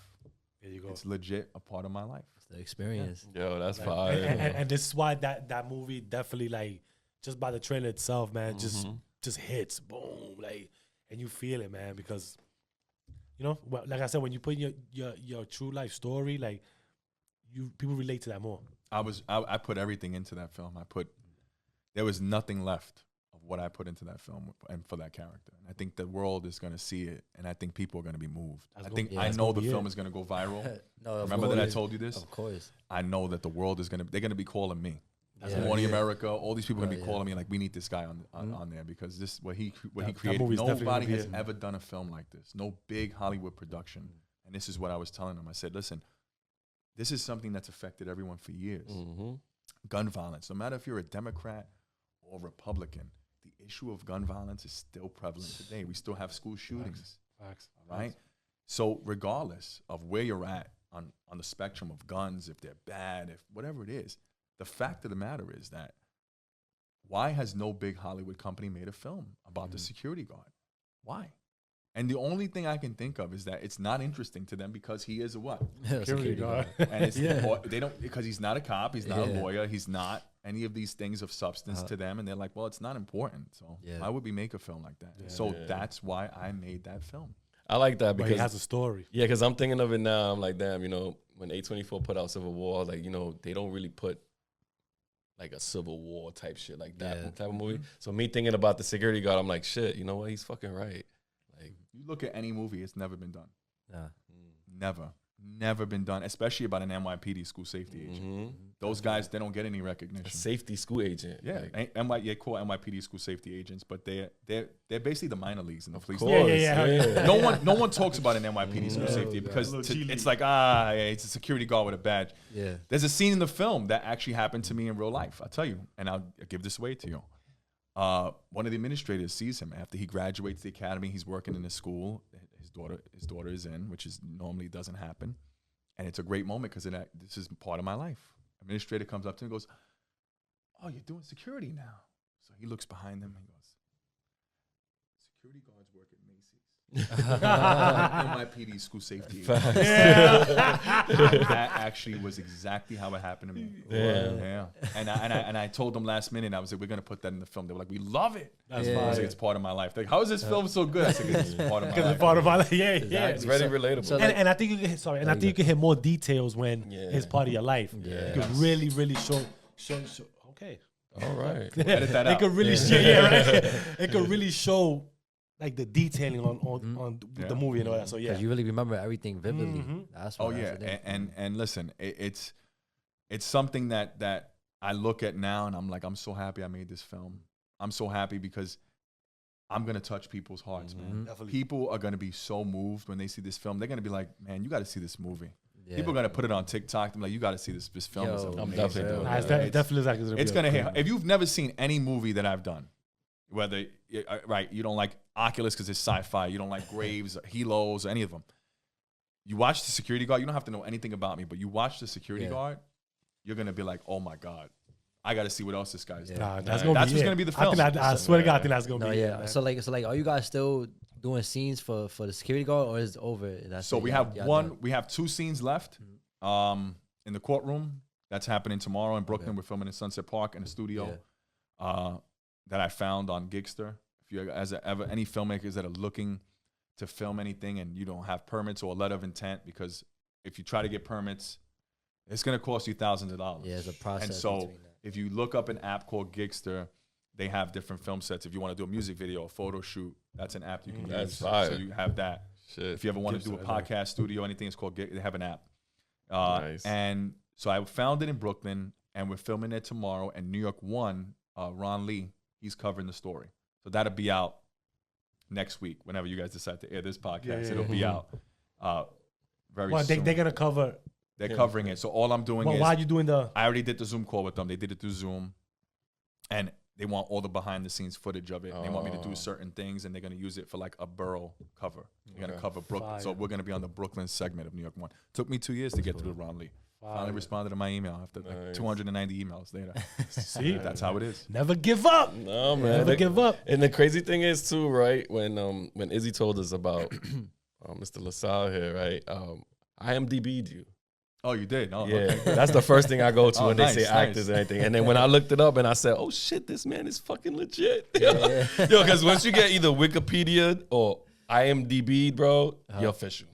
You are official. It's funny because my friend, he was like, "Yo, I Googled you, bro." Same thing you say. He's like, "Yo, you come up as a public figure." I'm Yeah. like, Oh "Come yeah, on, you stop, are. bro." Like I literally, like I didn't even know that. He's like, "Yeah, spell your name with the space, Popped up. LA space SA." I'm like, so he screenshots it. I'm like, he's like, "Yo, bro, you're going to the top." I'm like, Mama, we made it. Mama, we made it. I'm like, listen, Mom, I'm on TV. I'm on TV. I'm just humbled to do what I do, man. You God know, bless, man. as much as people see my online personality, they think, "Oh, this guy's full of himself." Sometimes, but I'm humble, man. I love what I'm doing. I think what I'm doing is what I'm meant to do. That's the only way to see it, because after everything that's happened to me with wanting things and not getting them and being redirected to this path. Eight trust me, bro. eight films is one film. People don't shoot. Well, I'm up to 6 now. 6. I'll be in 2 years. I'll have 8 films. And in 8 you're gonna years. get that 8 film. That's right. You on a roll right now. 6 film, 2 more ain't gonna stop you. It's funny because the guys on my set, they crack up. We always have this joke where they call me White Jordan, and they're like, "You're the Jordan of filmmaking." And then Albert, You got the 3 Pete's? Yeah, he tells me, he goes, "You know who you are?" I'm like, "Who?" He goes, "You're my favorite white boy in the hood." You're my favorite white boy from the hood, man. I love you, man. Yo. Because the hood loves you, bro. And it's crazy because I film in these neighborhoods and people look at me and they're like, "Yo, look at this white guy from like in Vanillaville with the white picket fence with the teacup Yorkie." I'm like, "Bro, I'm Puerto Rican." Like, dude, what? Like, It's funny because when they look at you, they're like, "Yo, like who's this white guy?" I'm like, Yeah, "No, yo, it's like- me." like, Yeah, the camera equipment, y'all. Yeah, they're like, "Who the fuck is this guy?" You know? You're so body, chill. You're so body. Like, go to the Heights. If I'm filming there, I have to speak Spanish to them because they're like, "Oh, they gringo." I'm like, "No." We was just talking about that on our last. We was just about that on our last episode about Puerto Ricans, how we all come in like different skin colors. Everything, like, man. Everything. Yo, we I can have tell green my eyes, wife. light I skin. said, I tell my wife, "You're Puerto Rican by injection." Facts. She hates when I say that to her. I tell her that all the time. I tell her, "You know who you are?" I say, "You're my favorite white girl." You are honorary Puerto Rican. But real quick though, Wilfred, your journey from the Bronx to International Film Festival sounds almost like a movie itself. What was the moment you realized, like, yo, this is actually happening? So I won for Hilo 2. I won at the Madras Film Festival in the Vesuvius. I think that was in Italy, Europe. I was like, okay, I got something special here after Hilo 2. It was the first film I got on Prime. Didn't even know if I could get on Prime. It was like 32 minutes after Hilo 1. And I was like, okay, I got something special here. All right. Yeah. Hilo 2 got on Prime. Or what else can we do? All right, I got to make a feature film now. And that's where Graves came in. And I was like, all right, Graves was an hour and 27. So after every film, it got longer and better. Gotcha. Right. And I was just like, okay, now I'm on to something. Okay, people are recognizing me. Film festivals are very broad, though. Like, a lot of people don't understand in the indie film scene is that you pay a lot of money to submit to these festivals, and you could pay, submission fees up to like $75 to $100.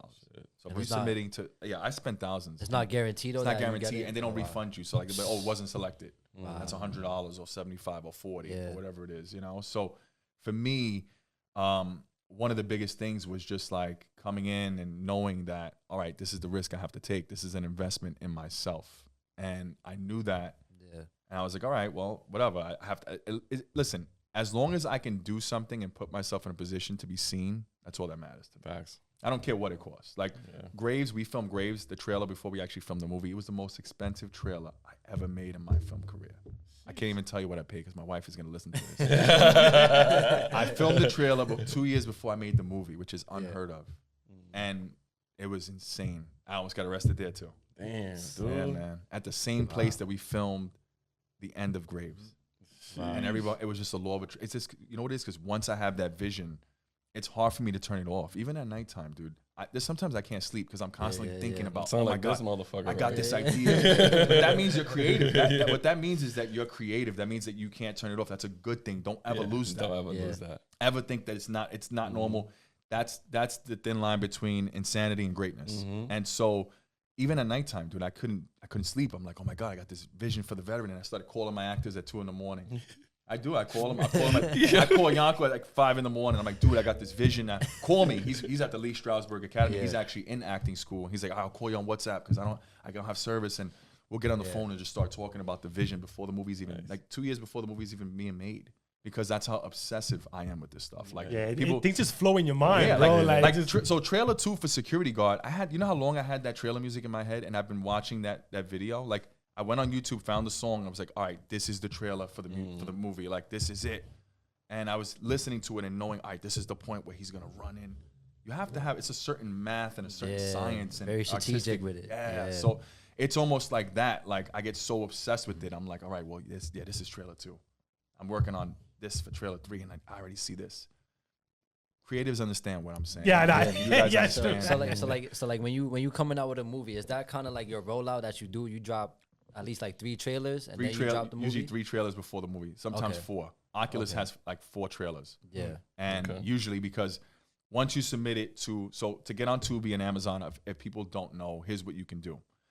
If you want to get on Amazon Prime Video with your movie, you can submit directly to Amazon through Video Prime Direct. Okay. You don't have to go through anything else. You don't have to go through a middleman. If you want to submit your films to Amazon, Tubi, Apple Music, and other streaming platforms, not Peacock, not Hulu, not Netflix, you go to filmhub.com, or you can use Bitmax or Quiver.com. They are an online aggregator and a distribution service that will submit your films to these distribution channels and all the channels. They have certain channels that they work with. The only downside is some of them take half of your earnings, or they take 20 or 30%. Yeah, which comes at a cost. It comes at a cost. Yeah, but it gives you a whole nother set of eyes to view your product and view your film. And a lot of people gatekeep this information, and they don't want to give this information. But I'm going to give you this information because no one gave it to me. And so I want to make sure people understand that, right? Each one teach one. You help people. That's what this is about. And so knowing that that's how you get on there. Like people are like, how did you get on Tubi? It takes about 3 months. They go through what's called QC, which is quality control. You have to have different poster sizes and like 20 different thousand assets for that poster. You can't have any lettering on the poster. They'll kick it back. If it fails 3 times, you are denied and cannot get on any platforms. They are very strict. So QC is quality control. They will tell you it failed for this reason, fix this audio issue, fix that. At least they tell you, though. They tell you what it is, but then you have to get the editor to work on it, make sure he didn't get rid of the files or something like that. Because once the film is done, thank God my editor's been good. I've had these issues before with Halo 3. There was an issue with the captions. If you need to get captions in order to get on it, Video Prime Direct or anything, any streaming platform, you have to buy captions, which are for the closed captioning hearing impaired. You can go through rev.com to get that. Rev.com will auto-generate that for you. You submit your film in an HD format, not the 4K because it's too big. It takes about a week. They send you the caption file in an SRT file or any other DXT file you need, and that's how you submit it with the assets. If not, you will not get on streaming platforms. So now you know. Free fucking game right there. These are things that people didn't teach me. People didn't tell me this stuff. I had to learn all of it. And people are like, how are you doing this? Let me teach you. Because I would want someone to do the same thing for me. I would want someone, hey, look, man, is someone going to do it? Who knows? But I'm hoping to be that person. I'm hoping to be that difference. You know, a lot of my cast members told me something. One of them, particularly Rob, said, you know, you gave me hope. Yeah. And that gave me everything. He said, you were the one who said you're going to do something. You do it. You're a man of your word. You are who you are. And I love that about you. You help people. You give us information. You teach us things that no one's going to teach us. And I said, that's what a leader's supposed to do. That's a fact. Okay? I can't call myself the greatest. I can't call myself the leader, the CEO of the company, because people love to throw titles around. It's one thing to live up to that title. And that's why I told you guys, I don't turn down opportunities. I'm not a celebrity. I'm not bigger than anything. I will always try to help people. As long as they're willing to help themselves, I will give you the information. What you do with the information is on you, but I will always give that information. Right. Yeah, and pass it along. See, like you said, you don't know if anybody can do it, but I got to do my job. And you see what I'm doing, hopefully you do it the same later. Absolutely. Yeah. So Will, man, listen, so at the end of this, like, you know, we asked the guests to give us any final words, inspiration for the viewers. You know, can you give us a few words? Absolutely. Want me to look in the camera or tell Look straight at them right there. People, pay attention, y'all. All right, guys. Here's one of the few things I've learned along my journey in filmmaking. No means numerous opportunities. Oh, shit. Rejection means redirection. And work is going to continue to be work. If you want to be the greatest, you have to be willing to outwork every single person, every obstacle. Remember this acronym called SOAR. SOAR. Supersede obstacles around rejection. I am Wilfred LaSalle, CEO of LaSalle Productions, and the greatest independent filmmaker in the world. And I am not sorry about it. I am the greatest. I am. Yeah, I am. Let's go. I am. So listen, with that, real quick. With that being said, right? Okay, you heard that, how he just said that he's the greatest. He's also on the greatest podcast right all now. All day, baby. That's right. Let's go. Yo, Off Xperience, man. We the biggest, bro. Yo, so you already know, man. With that, peace, bless, love. Give thanks to that man above. Live, love, prosper, y'all. Peace, y'all.